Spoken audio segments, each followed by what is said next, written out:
هێویێ من ڕابە لەسەر نگان گول و گولیلکە بچین لە ئەردان هەستکردنێ بێخەد ناو دلێ گەج و لاوان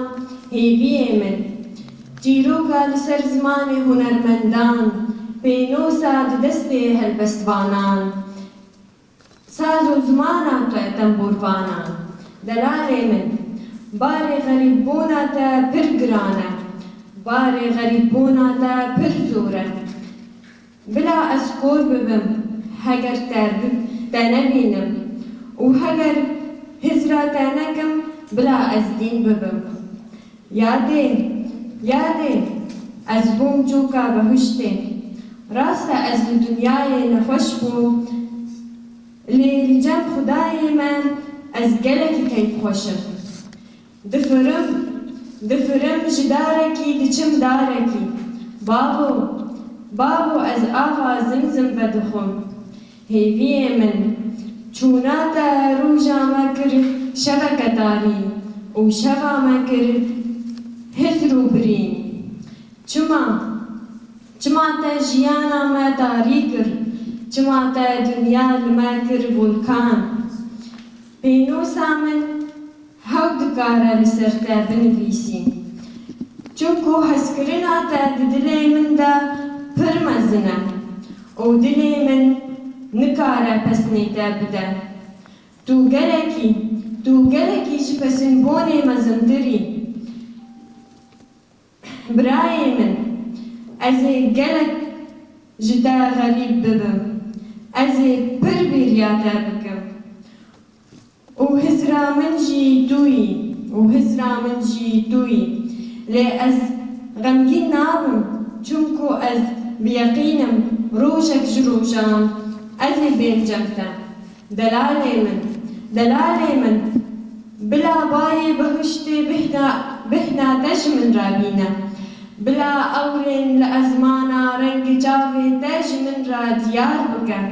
bila stêrkên şeva rûyê te ji min re wêne bike hêviyê min te xaca wîrekî sed salî li ser dilê min neqişand te kêla li ser serê xwe danî li ser sîngê min ez ê biçim çûlan û beyaran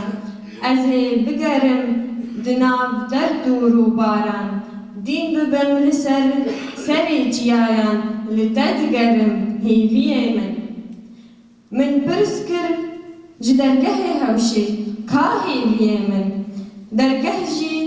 pir xemgîn bû min ji gulên hewşê pirs kir ka delalê min gulê jî kire girî û cilmisî bû lê ez bawerim ji xuda ez yeqînim ji qedayê xudê tu li cem xudeyî hêviyê min tu çû te xew ji çavan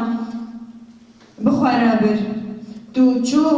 te rondik ji çavan xilas kirin tu çû te agir berdavî dilî te xwîn ji leşan cikan tu çû hêviyê min delalê min heyva dilê min ez neşim bijîm bê te pêşe rûja mala min jiyana min bi destê te ez pir ji te hez dikim tûyî xwîna dilê min şeva min û rûja min tûyî heyva xewna min kenê te jiyan e ji bo min viyan e xwe ji min dûr neke bihara min dûje neke ma ne bes e xerîbî bes e gul û derd bimirim ger te nebînim hey xweşiya jiyana min dermanê êşa min tûyî heyva dilê min